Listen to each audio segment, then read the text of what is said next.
सालों से लटके राम मंदिर केस पर कोर्ट रोजाना सुनवाई को तैयार हुआ, तो अब 3 दिन की सुनवाई के बाद ही मुस्लिम पक्ष ने ऐतराज जता दिया कि रोजाना सुनवाई से हड़बड़ी की स्थिति बन रही है। लेकिन सुप्रीम कोर्ट के बेंच ने यह साफ कर दिया कि सुनवाई रोज होगी। यानी ये स्पष्ट है कि कोर्ट राम मंदिर मामले में जल्द फैसला सुनाना चाहता है।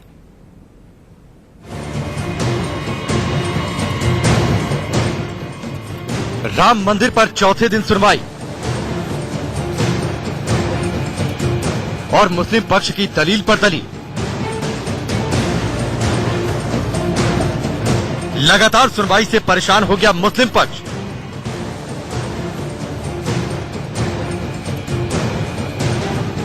लेकिन कोर्ट ने रोज सुनवाई रोकने की अपील खारिज की।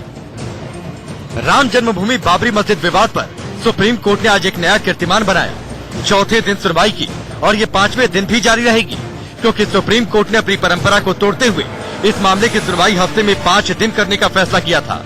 लेकिन सुन्नी वक्फ बोर्ड की तरफ से इस फैसले पर आपत्ति दर्ज कराई गई थी।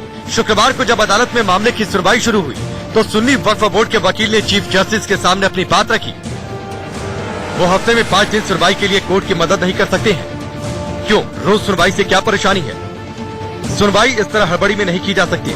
हमें दस्तावेज उर्दू और संस्कृत से अंग्रेजी में अनुवाद करने हैं और दिन भर दलीलें पेश करने के बाद ये करना संभव नहीं। मुझे परेशान किया जा रहा है। लगातार सुनवाई होती है तो मुझे ये केस छोड़ने के लिए मजबूर होना पड़ेगा। इलाहाबाद हाई कोर्ट ने भी अपने फैसले की सुनवाई जल्दबाजी में नहीं की थी। हमने आपकी शिकायत सुन ली है और जल्द ही इसके बारे में आपको सूचित करेंगे। सुनवाई के कुछ देर बाद सुप्रीम कोर्ट की 5 जजों की पीठ ने रोजाना सुनवाई रद्द करने की अपील को खारिज कर दिया, जिसके बाद ये तय हो गया कि अब कोर्ट में हफ्ते में 5 दिन केस की सुनवाई होगी। ऐसा कहीं नहीं लिखा है कि Monday to Friday constitution bench नहीं बैठ सकती है और ये चीफ जस्टिस और बेंच का प्रेरोगेटिव है कि वो उस मामले की इंपॉर्टेंस और अहमियत को समझते हुए 5 दिन हियरिंग का टाइम दे रहे हैं। और सारी पार्टीज को शुक्रगुजार होना चाहिए सुप्रीम कोर्ट का और उनके जजेस को धन्यवाद करना चाहिए कि उन्होंने इतना टाइम निकाल के इस मामले की इंपॉर्टेंस को, जो 70 साल से कोर्ट में पेंडिंग है, आज उसको डिसाइड करने की एक पहल की है। और मुझे लगता है सारी पार्टीज को उसमें सहयोग करना चाहिए। हाँ, हम तो चाहते हैं कि नित्य हो, हमको आज सुना दे हमें आर्डर, हम लोग जाएं घर अपने अपने यहाँ पर बैठ करके रोड पर धक्का खा रहे हैं। रातों में हो जाऊंगा, रातों में हो, जब रात में कोर्ट बैठ सकता है तो रात में कोर्ट नहीं बैठ के कर सके। इसलिए ये काम गलत है। जो कोर्ट के रवैया चल रहा है ये बहुत अच्छा है। ये जल्द से जल्द निर्णय दे देगा। हम लोगों के अपना विश्वास है, देना तो उनके है। काफी सालों से कोर्ट में लंबित ये मामला अब जाकर सुप्रीम कोर्ट में रोजाना सुनवाई होने तक पहुंचा है। ऐसे में पहले तो सुप्रीम कोर्ट में रोजाना सुनवाई के तहत 3 दिन सुनवाई होनी थी, लेकिन बाद में सुप्रीम कोर्ट ने इसे 5 दिन कर दिया। जबकि पहले रोजाना सुनवाई के तहत हफ्ते में 3 दिन मंगल, बुध, गुरुवार को केस सुना जाना था। लेकिन गुरुवार को सर्वोच्च अदालत ने फैसला किया कि वो हफ्ते में 5 दिन इस मामले को सुनेगा, जिस पर मुस्लिम पक्ष की अपील को खारिज कर दिया गया है। इसके अलावा आज हुई सुनवाई में रामलला और निर्मोही अखाड़े ने अपना पक्ष रखा, जिसमें सुप्रीम कोर्ट ने पूछा, एक देवता को न्यायिक व्यक्ति कैसे माना जा सकता है? जिस पर रामलला के वकील के पराशरन ने कहा, देवता हर कण में है, उसके रूप की जरूरत नहीं। यहाँ तक कि पहाड़ों को देवताओं के रूप में पूजा जाता है। तिरुवनमलाई और चित्रकूट में परिक्रमा की जाती है। फिर कोर्ट ने पूछा, क्या इसके सबूत है कि अयोध्या में जन्म स्थान के आसपास एक परिक्रमा होती है?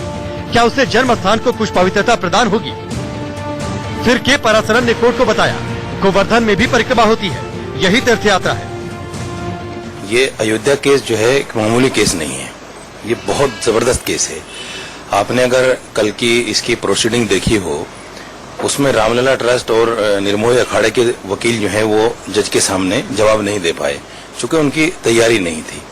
राजीव धवन ने एक बात जो कही वो सिर्फ इसलिए कही है कि साहब तैयारी का मौका हमें कम से कम मिल जाए, एक दिन छोड़कर एक दिन हो जाए तो उसमें तैयारी का मौका मिल जाए। इसके अलावा कोर्ट ने निर्मोही अखाड़े को जमीन के अधिकार से जुड़े दस्तावेज कोर्ट में पेश करने को कहा, जिस पर निर्मोही अखाड़े के वकील ने कहा वो रेवेन्यू रिकॉर्ड पेश करेंगे, जिसमें जमीन से जुड़े टैक्स के दस्तावेज भी हैं। इसके अलावा सुनवाई के दौरान कई तरह के पौराणिक तथ्यों को अदालत के सामने रखा गया, लेकिन मुस्लिम पक्ष के द्वारा रोजाना सुनवाई पर आपत्ति के बाद कोर्ट में सुनवाई दूसरी तरफ मुड़ गई।